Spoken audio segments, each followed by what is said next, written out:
Hello, welcome back to another video. This past weekend was Valentine's Day. I hope everyone had a great Valentine's Day, but more importantly, it was also New York Toy Fair. So, we got a lot of Star Wars reveals that I covered in a video, and now we're getting onto the real peak, the new Transformers reveals. There's a lot here, and it's very mixed for me. I think there's a lot of good, there's also a bit of bad, and there's definitely a bit of ugly in there. Starting off with the item I probably care the least about. While it is still cool, it's not something I'm necessarily going to pick up day one, and that is the Matrix of Leadership, which is a roleplay item. It looks really cool, and do you know what? It's like a cool roleplay item. If there is one roleplay item Transformers should do, it is the Matrix of Leadership. Not like the weird Megatron helmets or the Optimus Prime helmets that just look kind of weird. But this, I think, for the price, which in the UK is about £80, it's pretty good. It comes with its own little stand. It opens up just like Hot Rod does in the movie. And of course, it does play The Touch by Stan Bush, which I would play for you, but I don't really want to get copyright striked. But other than that, I think it looks really cool. Probably something I'm going to pick up on sale. It doesn't really fit my collection, although my collection is really G1 themed and movie themed. But I just don't really have anywhere to put it.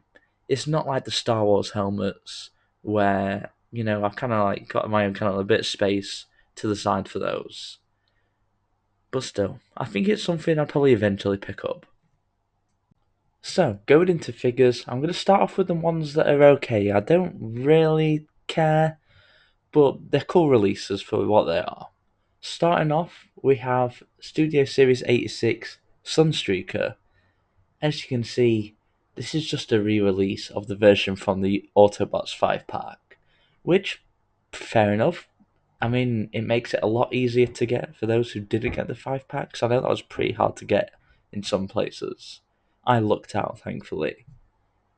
And of course, it is the same mold as the original one from Kingdom, but it's just okay. I don't particularly love the figure. I mean, it's Sunstreaker. I like Sunstreaker, but it's just not a figure that I'd go out my way to buy again. Especially seeing as it's the exact same and actually has one less accessory than it did with the 5-pack. Moving on to the next reveal, we have Wheeljack from the 86 movie as well. Once again, just a repack of the Autobot 5-pack version, which can't complain about. It is an upgrade over the other ones, in my opinion, especially with the window design. It's just a lot better than that clear plastic. This guy thankfully has both of his weapons on that pack and isn't losing any of them. I mean, this is a mold of Wheeljack we've seen for years. It's a great mold, it's a passable mold. I like it, it served Wheeljack well. But once again, it's just not something I'm going to buy because I already have the 5-pack. One little detail I really did like is just on the back of the box, it just has Wheeljack's corpse, not even a picture of him in the film. Moving on to the final one of these meh reveals, we have Snarl from the 86 movie. Once again, pretty cool release, it's a great figure, and it has gotten quite expensive lately, so I'm glad it is getting a re-release. Although, I mean, I'd rather Slug got a re-release. He is a lot more expensive than Snarl. But I can only hope that Hasbro will do one at some point soon. But yeah, to be fair, I seem to recollect Snarl going on discount quite a bit. I recollect buying mine for about £30 on sale. So I'm surprised it did get so expensive. But yeah, it is a great figure, great re-release. I'm glad Hasbro chose some of the Dinobots to re-release.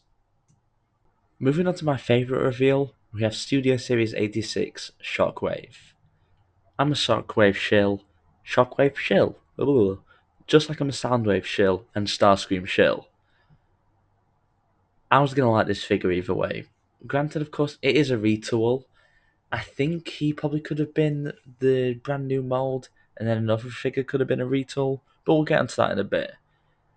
I think he looks great. The purple's a great colour.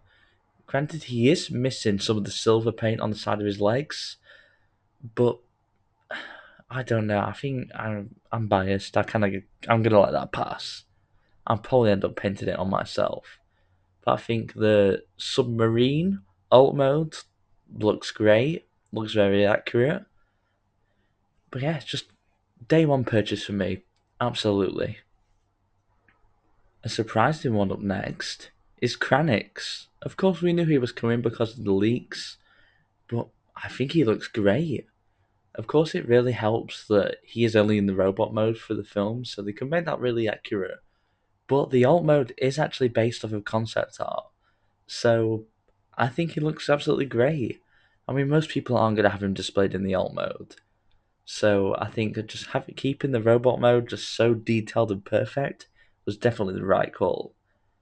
I'm just going to have him with my Quintessons. I think he's going to be a great addition to the shelf. I'm really surprised we got him instead of some other characters, but I'm not complaining. Then up next we have Skywarp, who of course is just a repaint of Thundercracker. I unfortunately don't have Thundercracker in yet because the UK just refuses to get stock for ages. So from what all the reviews I've seen, it looks to be an amazing mold, and I mean I think it'll be amazing.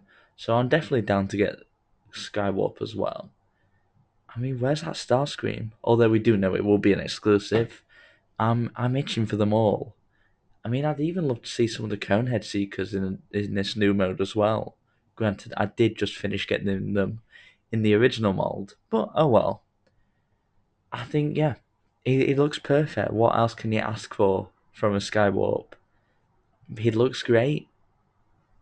Definitely just a day one for me. And then finally, we're getting into the most disappointing figure.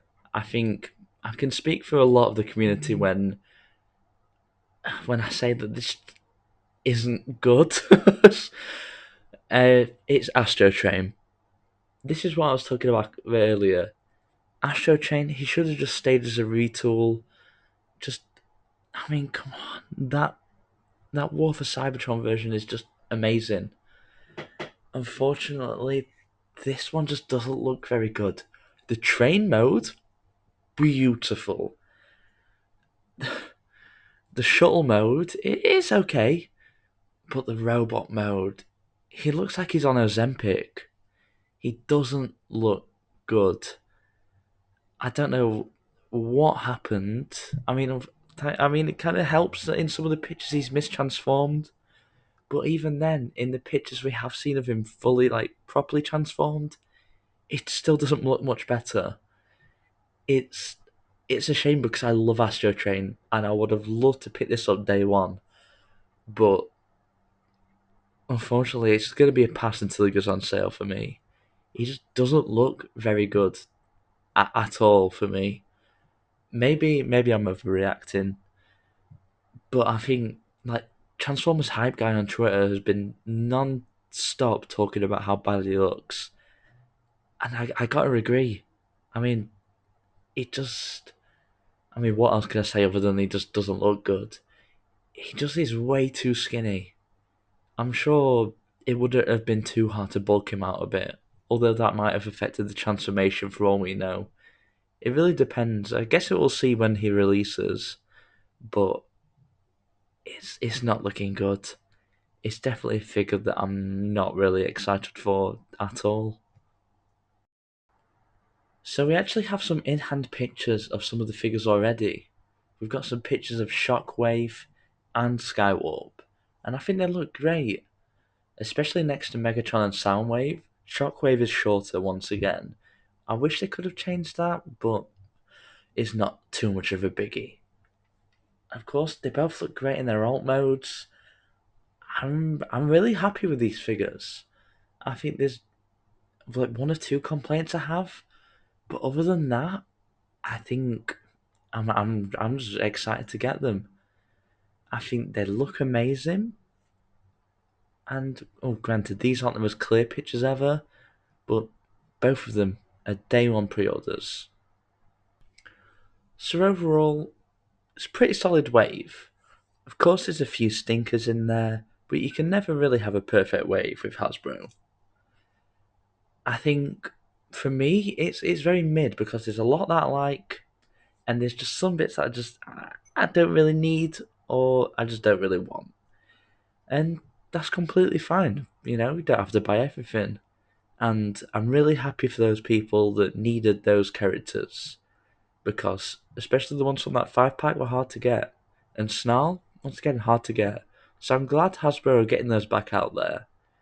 But yeah, that was today's video. I'll see you in the next one. Goodbye.